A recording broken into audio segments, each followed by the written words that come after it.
Hi everybody, Patrick from FirstWork here with an update on the application. Over the course of the summer, we have received a lot of feedback and we've incorporated that into the application, which I'd like to show you today.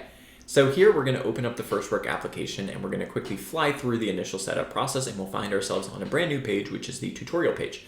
This tutorial will allow you to quickly launch a default lesson so that you can see what FirstWork looks like and how our lessons work. So here we're going to press yes and launch that tutorial lesson. Click and we'll the see that we're strawberry. going to start off with a few discrete trials.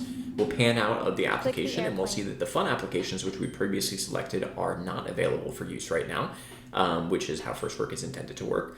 We'll then come back into the lesson, finish up those questions, unlock time on those fun applications, spend a minute there, and then the application will restrict that fun app, bringing us back to FirstWork to answer a few more questions, showing you really what that learning experience can look like in a nutshell.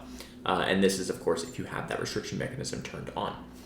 So having quickly ran through the tutorial, which I definitely recommend you check out if you're curious about the application, we can go take a look at some of the customization options that we've added over the course of the summer. So here, if we go take a look at the settings page inside of one of our student profiles, we'll see that we have a number of new global lesson settings that have been added recently. Notably, we've added some new options surrounding how quickly the speaker voice is, so you can slow it down or speed it up depending on the needs of your learner. We've also added a really interesting feature that allows you to hide the responses until the SD has been completed.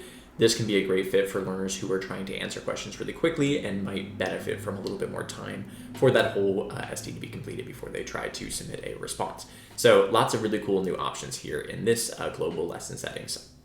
The next thing I'd like to show you is just what our new lesson setup looks like here. So FirstWork has these preset lessons. These are customized programs you can build and save to a student profile. If we go and open up a preset slot here, we can see that we have 7 modalities from learning we can take a look at.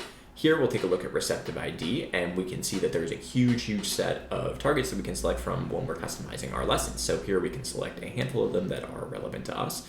Press next, and we'll see that we have further customization options for those actual lessons. So here, we'll see that we have a wide range of field size. Something that a lot of people might be excited about is we have added field size of up to 9 for iPhones and up to 10 for iPads, so you can really support those wider ranges of field sizes.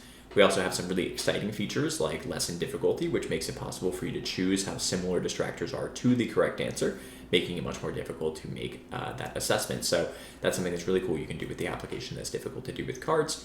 And then we have other traditional settings like the number of lessons per session, which is the number of sets of questions you'll have to answer to get that next reward period, the number of questions per lesson, which is the number of questions you have to answer to get to that next reward period, and then finally the amount of reward time that you'll earn after you complete a lesson. So all of this is customizable in here. We'll quickly save this program, and then I would love to show you something else that we've added over the summer, which is the lesson sharing capabilities we have in FirstWork. So here we've created this program. Maybe we want to share it with somebody else, for instance, a technician. What we might do is we could copy the preset code here and we could send it to them over email or over text or any other way that we can send over this little piece of information. They can then copy that code and then enter it back into their FirstWork application so they can access the very same program that we just created. It's a really cool way to be able to share programs really flexibly within teams and with families, so that if you have something set up that you really like, you can just share it with somebody else so that they can go and deliver it on their side.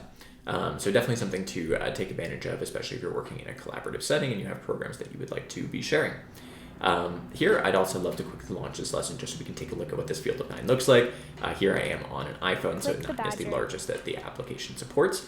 This is really just to make sure the images are fairly sized. And we'll see here that we can really quickly pull up that big array. It's all customized because it's hard lessons, so that makes it very similar distractors to the correct answer. So this is a really tricky one to do. It takes a little bit to scan and find that correct answer, but it's a really cool option to have inside of the application when previously field of 6 was the largest field size that we supported. So the final thing I would like to take a look at with you all today is to go and take a look at how you can view the progress that you're making inside of the application. So if we go back into the application and enter into one of our student profiles, we can press view progress and we'll see that we're tracking progress on all of the targets that we're making progress on inside of the application.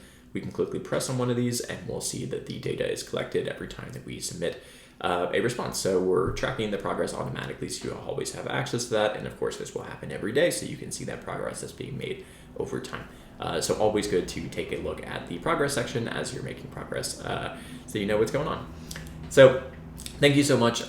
We've made a lot of changes over the summer and are really excited about the shape of the app right now. Lots and lots of new customization goals and learning goals are being added regularly, but we've made some really big progress here that we're quite excited about. So I hope you've enjoyed this walkthrough, and if you have any questions, please don't hesitate to reach out or leave a comment here. I hope you all have a wonderful one.